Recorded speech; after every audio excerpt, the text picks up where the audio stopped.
welcome back, everybody. This is actually take 2. You guys would have no idea, but we recorded a whole amazing episode with these friends, and then there was no audio when I went to edit it. So I said, will you please come back? And then we decided, really what I was after is just, I need friends. That's right. So I accidentally hit delete, and oh no, I need you to come back and talk to me. But you do what you have to do to survive. So, no, but I'm here with Jordan and Kristen, awesome friends of ours, and they do a lot of different stuff. Jordan is a lawyer. Kristen is a musical artist, plus business owner and nonprofit and blogger. So why don't you guys just tell a little bit, because I'll screw it up. Well, it's funny. You mentioned actually lawyer. I used to have a client on the topic of like you accidentally deleting the audio, so we have to come back. I had this client. Her name was Amna, and she would always get these speeding tickets and then call me up because she wanted to see me soften. Oh, I'm sorry. I did it again. I got another So another if you're ticket. watching this, Amna. yeah. But so Ryan, thanks for having us back. Like you said, I have my own little law practice. I have, a few lawyers working for me and stuff, and I do really uplifting things like divorces and suing the state if like children are sexually assaulted. So you can imagine, just how much joy all of that brings me. And so as a counterbalance to that, my wife and I started actually during the pandemic our own ministry, the Jordan and Kristen Ministries, which is basically just online. We have our own little podcast, but we have 100,000 followers now, mostly overseas. Only 10% in the United States, believe it or not.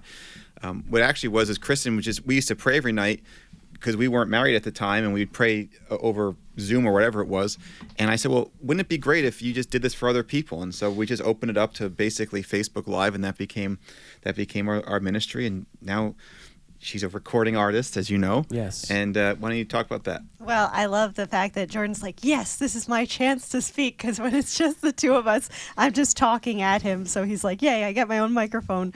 But I just released a new album, and the sound engineer was really, the studio I used, it was amazing, just the quality of all that work, because Ryan Delling was, he was all right.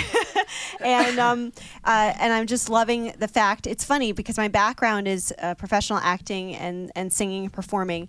And I never saw myself in the vein of worship music per se, but it's definitely become an evangelistic tool because people are so hungry for the truth that I know people who are not Christians just eating it up and listening to it and needing that hope and encouragement. I have a song I wrote on there, Faith Can Move Mountains, and I'm so excited. It's been all over the radio. There's some things in the works that are really exciting, like films and all sorts of opportunities that God is opening up to use this song for His glory. So really excited about that. And like Jordan said, I love the fact that what we do together is a nice balance from my kind of creative arts brain and his lawyer logical brain. And he has his own ministry in helping all of those people that he does in that darkness. So, we're having a lot of fun. So. There's actually a topic probably of another podcast, but I think we talk about ministry, we think of, a pastor, someone who leads a church. And it's actually it's the opposite. Those people who we think of as ministers are supposed to train everybody else and equip them to go do ministry in the real world. So I bet you have a lot of ministry. You probably have more ministry stories than many ministers as far as actually interacting with lost and hurting and broken people. Well, that's how I rationalize it, because 2/3 of my cases are divorces, and God hates divorce, and I hate doing it, to be honest with you. And the way I kind of got into it was a friend of mine was badly beaten by her husband. He tried to murder her. And I'm not exaggerating that. I mean, I think what happened was he was playing video games, and she walked in front of the screen, and he went nuts and beat her so badly that she's blood everywhere. And he wound up, while she was like unconscious on the floor, he wound up pouring bleach all over her so the cops wouldn't see the blood.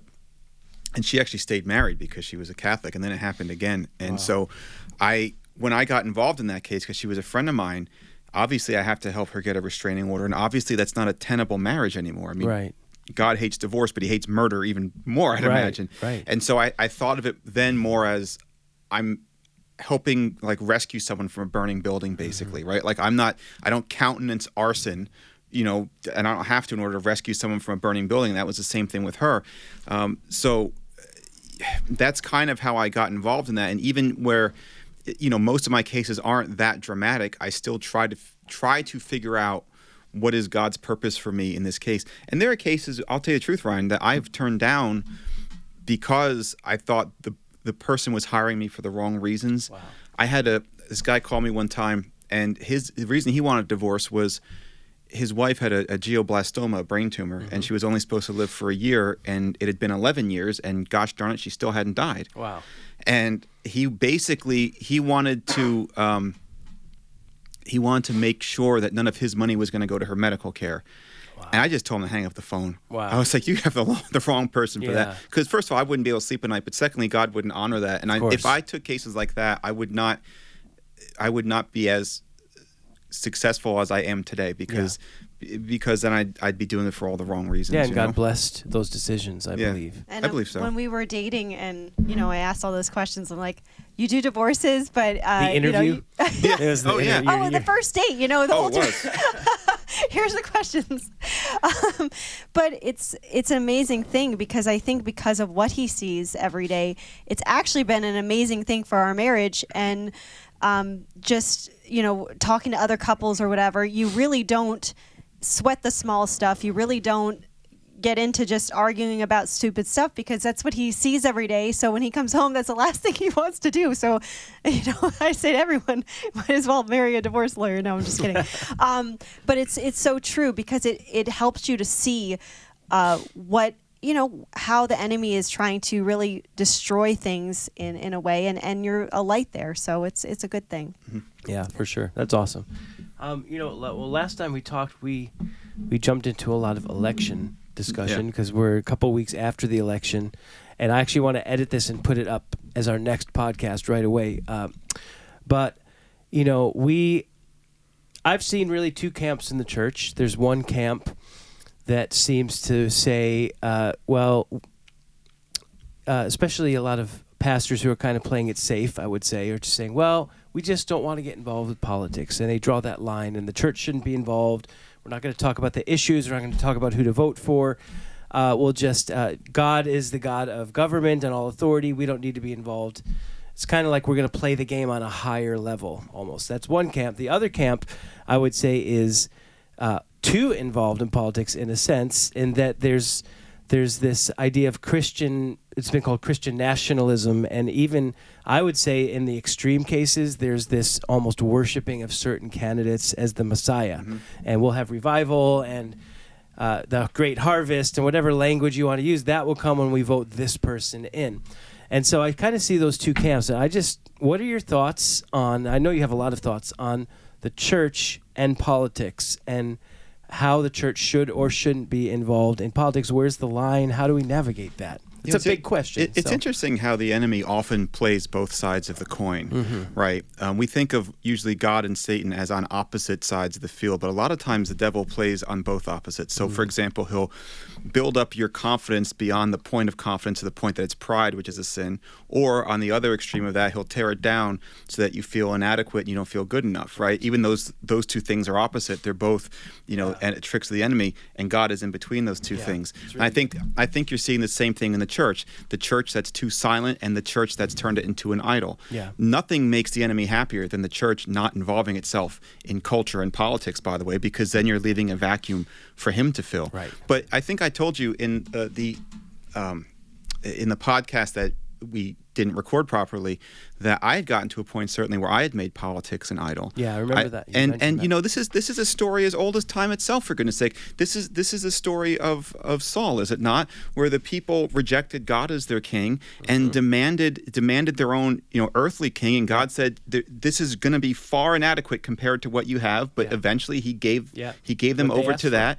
and they've regretted it ever since. Funny thing is, you ever read that he says if you have a king, he's going to tax 10% of everything you make. It's like, well, geez, take me to that. Yeah. But you're right. It's you have to be involved, or else you're just giving territory to the enemy. Right. But you have to be involved in such a way that you're still oriented to God and not oriented to any party or any policy or any politician or anything like that. I think you see this whole trend of confusing compassion and kindness with standing up for our values. It's the same idea of love the sinner, hate the sin. Right. You're seeing this wishy-washy, and I'm not speaking of all churches, but to me it's the same idea of we don't want to offend anybody. So yes, we want to open our doors, come as you are, but don't stay as you are. And I understand that that's a hard line to walk. And how do you walk that out? How do you make people feel comfortable, and then yet also say, this is what we believe? And I feel like that's missing a lot. Absolutely. We don't want to make idols of these politicians, but certainly the values I've heard lately, a lot of pastors, I guess because they're afraid, because they don't want to make idols. I feel like that's their heart. I don't think they mean to be wishy-washy. But I think what is happening is, instead, I actually heard a pastor say, I don't care about politics too much.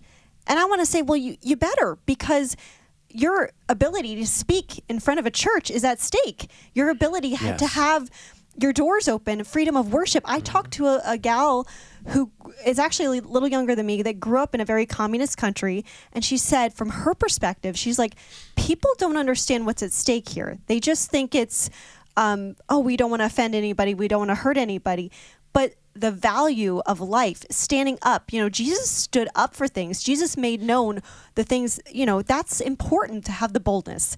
That doesn't mean we lose our love and our kindness. We don't need to scream at people, but it's also, we don't just, shy away from saying what the truth is. And to have that perspective from someone who's grown up in a country that had their liberties taken away, that had no value of life, to have all of those things, it's a very real thing. So politics, they do matter, and our values. And there is a place for Christians in every arena, including politics, I think. Right. And I think, strictly practically speaking, most people don't realize, I believe, how close we have been, or maybe even still are. I think we have a 4-year kind of window or reprieve of mercy. But, I think we were really close as the church to coming down to losing tax-exempt status and 501c3s being pulled, and then you have 95% of churches or more that suddenly can't afford property taxes.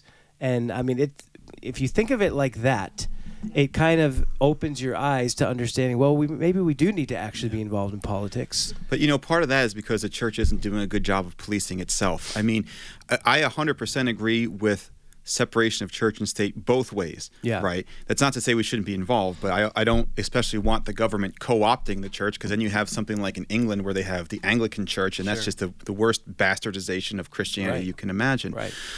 But the church has been too quiet when it comes to certain abuses from people who do live far beyond what is intended by the tax code. It's one thing, look, if you have a regular church and they're providing a parsonage for a pastor who's not making that much money, and that's just part of it, that's fine. If all of a sudden you have a $10 million mansion, okay, and you're flying around in private jets or something, okay, well, the public is going to be outraged by that, and the public should be outraged by that. Yeah, and I the agree. people leading the charge for the outrage should be the church, because we're the ones who say, look, the reason we're a nonprofit is not to hoard wealth, it's to help other people, to provide a community service. And if we're not going to police it, then I'm sorry, you can't really blame the other side, or you can't blame other people when they do police it. And that, I think, imperils all of our rights. It's just like the same thing, with the gun debate. I think when there are these school shootings, and those of us who support the Second Amendment aren't the first to say, hey, we need reasonable restrictions here, then what happens? Then the other side imposes their restrictions, and it goes way too far, and we all wind up losing our rights. Right. So we have to be able to challenge our own, Yes. Social media is a crazy place to really see what people really believe, because they'll tell you. And what I see that really, I have friends that are lost, that don't know Christ. They'll put things up. I don't expect them to know or understand yet why we believe what we believe. I'm kind to them. If they're open to having a debate, I'd be happy with that. But I have no problem saying what I believe.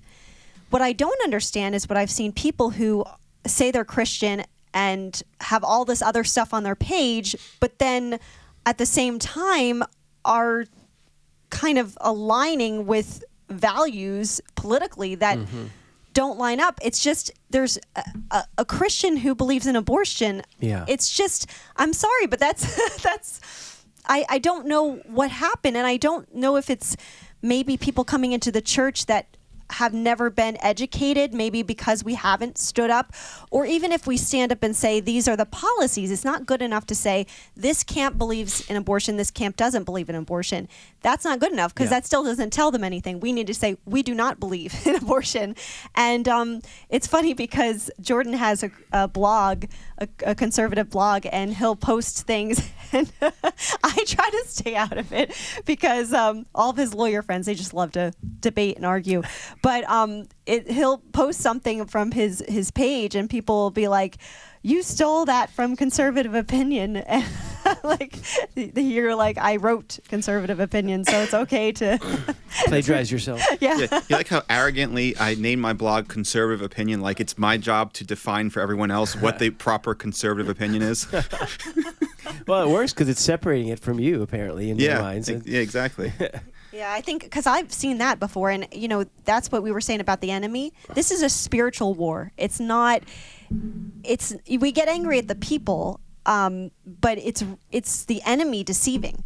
Because what I get angry about spiritually, when I see a post where someone is saying Jesus would love these people, Jesus, I'm thinking to myself, we're not. That is the enemy coming at the church, because loving the people, we love the people. A person who's had an abortion, we love that woman. We care for her. We want to help her. But the sin itself is wrong. So the distinguishing, Jesus loves everyone. He died for our sins, but not staying in the sin. And instead, we're seeing this movement of people actually taking the church and using it. The enemy is manipulating that. And that's what gets me fired up, is how the enemy is manipulating Christianity to fit the narrative of liberalism. And that's like, wow, because it's masked. It's masked in that, like, the angel of light kind of thing that the enemy does. What did you say? You said before, sometimes we confuse compassion with, what was it? Standing up for our values. Like, you shouldn't stand up, like, in other words, we confuse I should have said compassion for not withholding standing up for our values. Yeah. So in other words, I want to be kind to that person. I want to be compassionate. Now, there's a time and a place for everything. I'm not saying that we need to necessarily, that's why you have to be led by the Spirit. You can't do things that are just not going to be productive. Right. Just yelling at someone saying, I don't believe what you, just like we wouldn't, if we were evangelizing, we wouldn't hit people over the head with the Bible, So it's the same concept. But at the same time, when people say, what do you believe, or why do you believe it? Instead of apologizing and saying, knowing what we believe and stating what we believe is what we should be doing. Right. So there's this concept, and it's biblical, it's scriptural, of speaking truth in love. Yes. And I think we have thrown that out in the church because we're so afraid of political correctness and being canceled or whatever. We don't speak truth in love. And you guys have heard me actually teach and preach about that concept you can't have love without law. You cannot have love without guidelines. And the best example of that is me with my children, which actually some parents kind of do parent this way. But if I would just say, I love you, my 5-year-old son, Asher, I love you so much, buddy. Go do whatever you want. I just want to show you my love by letting you be free. Go run in the yard, go play in the road, go, whatever you want because I love you. That's not true love. True love is saying, I love you. You can go play outside here and here, but if I see you near the road, you're going to be punished, and you're going to be actually brought inside, and you can't go outside anymore. And that law is an expression of love for his protection. And so I believe we as Christians are supposed to be voices of the love and law of God to humanity. And when we don't do that, we're actually hurting humanity. That's a great example. I was actually thinking of that because, like, as a pastor, there is a responsibility to let people know the values we believe. It just manifests itself in politics, but it manifests itself in other arenas, Hollywood and other things. So there is a responsibility to say, this is why we believe what we believe. Yeah. And that's like, as a parent, it's your responsibility. If there were a certain restaurant chain giving poison as food, you would tell your children, okay, don't go to that restaurant because that's poison. So I know that's like a very crazy example, but all I'm saying is the love of a pastor or as Christians to really explain and expose what the enemy is trying to do through these arenas, because he tries to get in every single, every part of culture. So it's just politics is just one of those. What about with wokeism and specifically with all the gender confusion stuff going on? I think if we are not, as Christians, personally, I believe, and I'm going to get flack for this because I always do, but I believe there are serious levels of mental illness and even demonization. Oh, yes. The farther that people go down into that. And if we're not speaking that truth, even at the risk of being canceled, I think we're missing the mark. We kind of pander to that. We'll accept everybody, and then it comes back to us. Well, Jesus would have accepted, and first of all, that's not even correct and not what we believe. But it's back to that speaking truth in love and saying there are laws of God. There's even laws of nature that we are holding to here. Yeah, it goes back to a broader principle, right? So what is the compassionate thing to do there? When you see somebody who's, for example, suffering with an addiction, is the compassionate thing to, like the government does, give them clean needles so that they can continue to do heroin, or is the compassionate thing to help them in rehabilitation? What we're seeing, ask some liberals. Yeah, they might say the first thing. What we're seeing with children these days, who unfortunately are becoming like the human shields for bad arguments, is you have some adults who want to identify as a different gender, and then to kind of validate their own life choices, now they celebrate when children are making the same decisions, who are not at all capable of making decisions like that. Right. I don't think I told you this. So when I was a small child, my mom, to be funny, put like curls in my hair. And my dad came home and went through the roof. And I have to say, my dad is like, he's all man. Okay, yeah. He comes from the 50s, and there were things that boys did and things that girls did, and there's a wide gap between those, and he knew. So his solution now was he was gonna teach me how to shave. I was like 5 years old, so every morning I have to get up, and I had this alphabet magnet of all the letters on this board, and so I take the letter T, and he'd bring me in the bathroom, and he'd put shaving cream on his face, and I'd take my little T, and we would just shave together. Now, that's ridiculous, but you know what? It's not half as ridiculous as what would happen to me today in the hands of a wrong parent, where they'd have me on like puberty blockers or something, and I'd get mutilated. Right. And we call that compassion. Right. Now, we can. I confess readily that I have zero training in psychology, and so I'm not going to delve into that area, but you don't have to be a psychologist to know that children don't have developed brains, that they should be making long-term, life-altering decisions like that, and that parents, their job is not to shepherd their child along that path into making a decision that they could regret, and often do, but rather to love their children in such a way that they're raised healthy and empowered, so that when they're adults they can see things clearly for what they are, and thereby weigh pros and cons and see where they are then. Yeah, and it's funny because a lot of different thoughts on this, but it is, to me, it's just, where does it stop when you see now with the how far it's gone, and that's a whole nother discussion with children. It's very sad, very sad. And, my mom owned a nursery school, and back in the 70s, parents were upset about the fact, oh no, my little boy picked up a purse and wants to play with that. What do I do? And my mom said, just chill. And what happened was that kid was just identifying with their mom for whatever. Totally fine, ended up being this masculine cop. So to make a big deal of little things, and that's a whole other discussion, but I'm just saying a child doesn't know at that age, a child who still believes in Santa. I mean, it's just amazing how what has happened in our society. But the other thing I was going to say is about, like, as far as church goes with the gender confusion and all of that. This is where what you said before, Ryan, we're all ministers, we are the church going out. So this is where our job is. We can be compassionate, even be acquaintances with these people, to let them know they're loved and have discussions with them.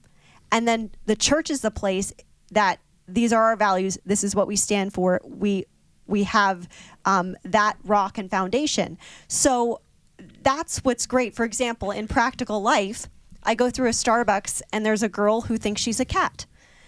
Well, I'm not going to yell at her or make her feel, I'm going to show kindness and compassion. If she asks me, do I think I'm a cat, then that's a different story. But I even ask her, why do you think you're a cat? Or I'll talk with her. I've become, there's become a friendship there on a very, very minor level. But now I've been able to here, you want a Bible? So I'm able to outreach to her without slamming her down and all that. But if she comes into my church, then that's where the values should be stated. So I think that's a practical side of speaking the truth in love. What you're doing in individual relationships to make that person feel comfortable versus what the church should stand for, so that we know if that makes sense. This is actually, it's interesting you started the conversation about politics, because if politics go the wrong way, and they're not that far away from going the wrong way, we can't have these conversations, okay? Right. Up in Canada, Kristen and I know of a story of I think it was a divorced couple, and the father didn't want the child to have gender reassignment therapy, and the mother did, and the father went to jail because the court said, well, this is what's healthy. In New Jersey, and I'm not really going to debate the merits of this policy, but it's illegal to do, what is it called? Like gay conversion therapy for children. Really? Yeah, it's illegal to do that. So if a child is, identifies as homosexual, the parents can't take him to some psychologist who's going to try to convince him he's not, or something like that. It's illegal. Now, putting aside the merits of, or the efficacy of the treatment, at what point does that then merge into, if in New Jersey, if a child wants to have, identifies as a different gender, is it child abuse not to facilitate that? What if one child wants it and one parent wants it, one parent doesn't? Right. We have this problem already with vaccines. I have clients, when they're getting divorced, they want something in the marital settlement agreement saying, a father can't get the child vaccinated if I don't want it. That's wow. Who's the deciding vote then? Well, probably some judge appointed by the government. Yeah. This is why elections matter. Yes. You see in the United Kingdom, people are arrested for putting up Bible verses that are seen as hateful. Yeah. I have no doubt that any conversation that makes people feel uncomfortable about, this gender identity crisis that so many Americans are going through, that could just be hate speech. And so, at some point you can't even speak to it anymore. Sometimes you're punished for it. And that's what's at stake. And it's not something that we're exaggerating. It's something that you're already seeing in universities. You're seeing it in other Western democracies that mimic our own, like Canada and the United Kingdom and the EU. And it's like we are the outlier. It's not like that's abnormal.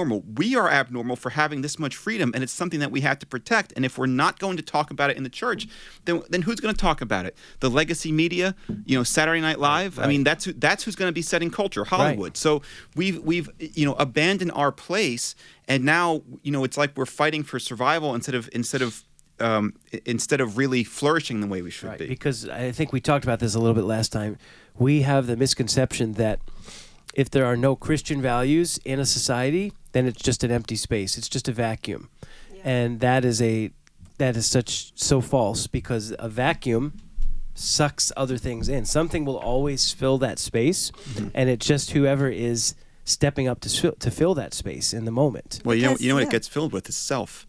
Yeah. Because when you remove God and something that's higher than you and righteous and all-knowing and all-loving, and that's gone, well, then what's above you? And now you're above everything. We're showing that we don't really believe what we do, because if we're saying, apologizing, that's okay, what you believe is okay, I'll accept that, or then it's really taking away our argument. What do we believe? If they believe the other side, the enemy that has confused and put this blindfolded these people, they know what they believe. Mm-hmm. They are strong in it, and they're not apologizing for it. Right. We need to be the same way. Of course, we can be loving, we can be all of those things, but we need to say this is what we believe, and we believe strongly, because as a force, I think we talked about last time too, like in the Bible, you think about the people, they knew what they believed and what they stood up for in the armies and going forward. And this is spiritual territory we're taking.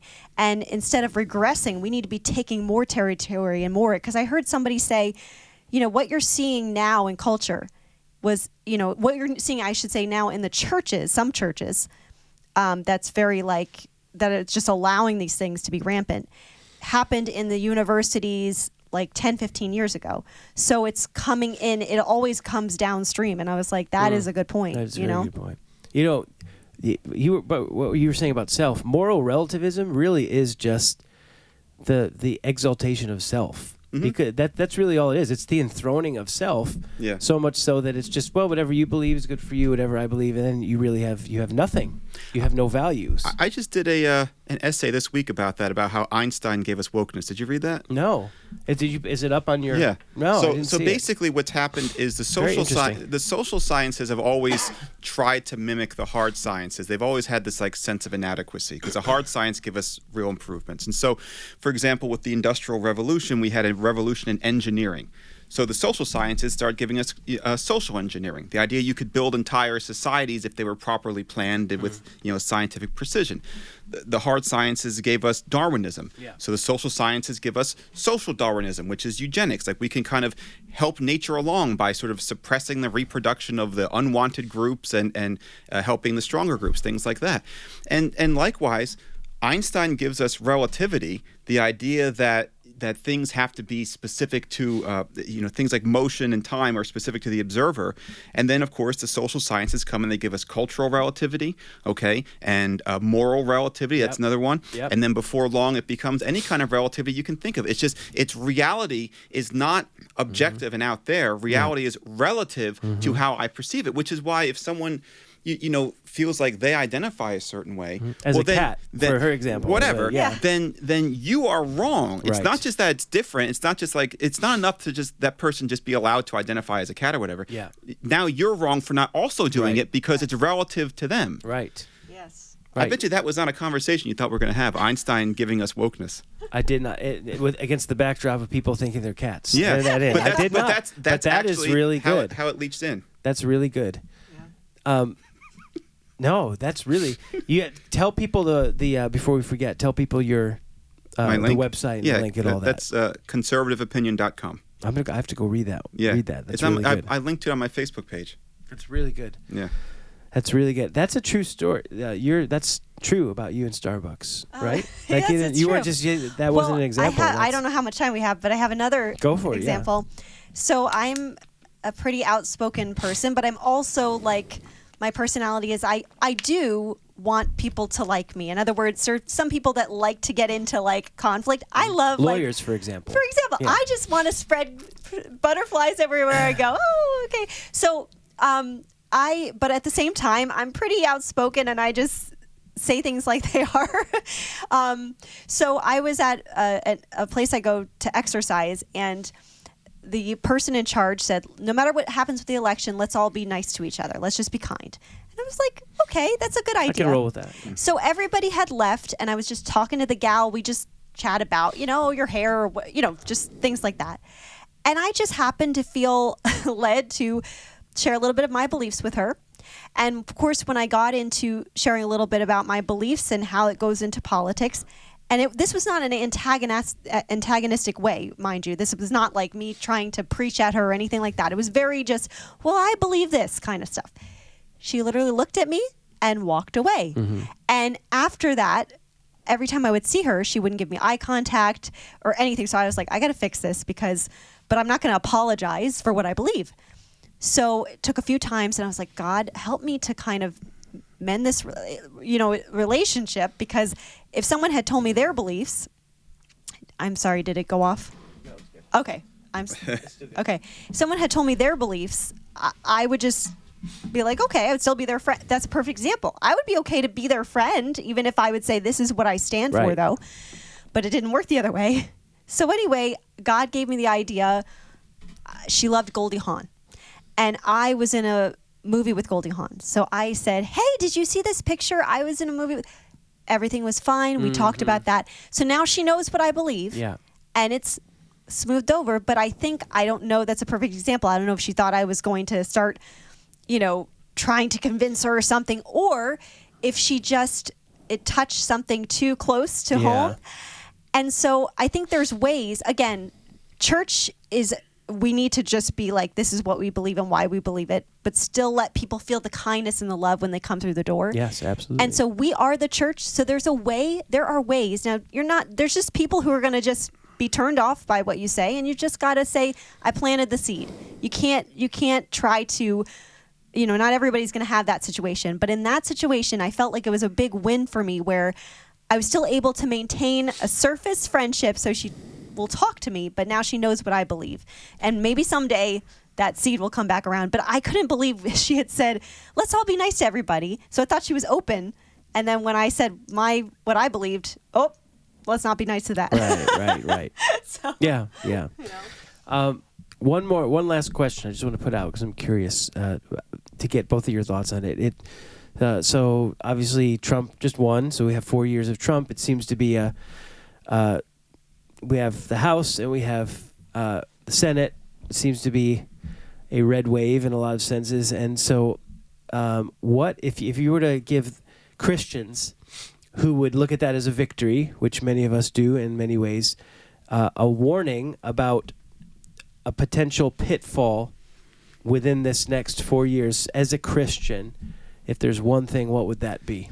Well, first of all, don't mistake it for a red wave when, as of right now, President Trump's vote total is under 50%. By the way, it's amazing. We're several weeks removed from the election, and we still don't have all the votes in, which is such an indictment of our system. Yeah. But, if you have 49.9% of the vote and you have a majority in the House by 1 or 2 seats, that's not a red wave. That's an extremely narrow victory, and it should be interpreted as an opportunity to lead more so than a mandate for heavy-handedness. And keep in mind, you know this very well, that in the off-year elections in 2 years, we're going to vote for the House again and a third of the Senate seats, and typically the incumbent party gives back seats. Right. So what I would say is this was a nice victory. It's a victory for the Republican Party, and that should help Christianity. I believe that because we'll have more freedom. But, the work is just beginning. That, you need to be involved in your church. You need to be involved in your community. You need to continue to lead and to be the most compassionate person. You should be the person, if you are a Christian, you should be the person who everybody knows they can go to if they have a need. Yes. Okay? And if you are that, then things like politics tend to take care of themselves. But if you're relying on politics to take care of Christianity, then you're going to be, I think, very sadly disappointed. That's very good. I love the idea in all aspects of life, bloom where you're planted. Because I think we talked about this. Had the election gone the other way, and there might have been some serious consequences, a lot of times, that's where the deepest revival comes, when we need to look towards God. So let's not let this be like, okay, because the enemy wants to use this as an opportunity for all of us to just kick back and be like, okay, we're all comfortable. Let's dig in prayer. First of all, for our president and all of those in government, they're going to need a lot of our prayers of protection because, the country is there. It's no surprise that there's going to be riots. There's going to be things that happen. And even, there was an assassination attempt, so that should tell us something. We need to keep praying for our government and our leaders. And obviously, for those who don't necessarily have a problem sharing their beliefs, we want to make sure we don't gloat as well, like, we won, kind of thing. Right. But at the same time, be an open space. I think it's a great opportunity because all these people who, most of them being liberal, happen to say, I'm afraid, I'm so scared. Yeah. What a great opportunity if all these mental health things are coming out. Like, if you need help during the election, we as Christians to be like, hey, if you need help in your mental health and prayer, we can offer that too. So we can use these opportunities to be lights. So we bloom in whatever situation. If it had been a different outcome, we would bloom in that situation. But let's also not use this as a comfortable, kickback, because it's not, the enemy is not going to just roll over and play dead. Absolutely. So there's a parallel there too. Can you imagine if we campaigned as hard for souls as politicians campaign for votes? Right. Oh, that's good. I mean, then the politics take care of itself, Right, absolutely. And that my thought on this is I feel like I saw more prayer. I've been in the church my whole life, and I feel like I saw more prayer leading up to this election than any other election or anything that I've ever seen. And so what I would say is, let's not stop that. Mm-hmm. Let's the focus is going to be different of what we're praying for, but let's keep the level. There was something that just clicked into place with Christians saying we need to pray leading up to this election. And thank God we also apparently got out and voted. But let's keep that level of prayer. But now instead of lowering that level of prayer, just saying how are we supposed to pray? How are we supposed to pray? So Anyway, I love you guys. Thank you for coming back. Thanks for coming. We Thanks love for having you. us, I should Someday say. I will have a tech staff and never have any technical Well, issues. it's because you need friends, so we'll I get do. you there. I really need friends. We'll unlock the door after we talk for a Put little a while. number on the longer. screen. And maybe you guys can come back tomorrow and talk with me. Oops, it didn't work again. Oh no, I hit delete again. But give them one more time your link, and then make sure that your album. Talk Okay. about your album. Yeah. So the link to my page is conservativeopinion.com. Some people have tried to squat on it by creating conservativeopinions.com, but mine is just singular. And then we have jordanandkristen.com, which is our ministry. And then Kristen's very awesome album, Yes. which is That's right. Faith Can Move Mountains, which I think I said last time I get like 0.4 of a penny every time someone downloads that. So if I'm just So you a need few several minutes, billion streams. yeah, just right? a few billion streams, and I'll cover the I feel production like costs. I could do an acceptance speech right now here because these two made this album what it is today. Made it happen. So it's called Faith Can Move Mountains, based on an original song I wrote, Faith Can Move Mountains, which I think I shared before.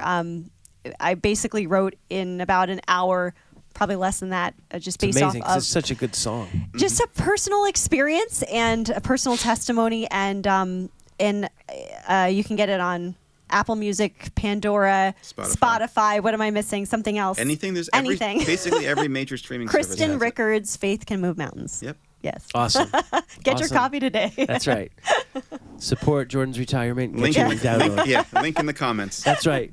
We'll put all the links down on below this podcast. So thank you again, guys. Love you. We will do it again, not because I need friends, but just because That's I love incidental. talking to you guys. Yes, it's just a nice. We also have to go shooting. Where? With- My with range is like right here. Sarah and I, we will. Yeah, we need to do that. Absolutely. Like fun. as in maybe even before the new year if we You can got find it. a time to Yeah, go. definitely. Great. So we're very pro gun on this podcast. Yeah. We're not ashamed of it. Yeah, I was gonna carry here. We have to go see a movie after this. And I didn't want to. You can never be too safe. So. You never be too safe. Yeah. All right, love you guys. Thanks. Thank you. Thanks for this. Thank you.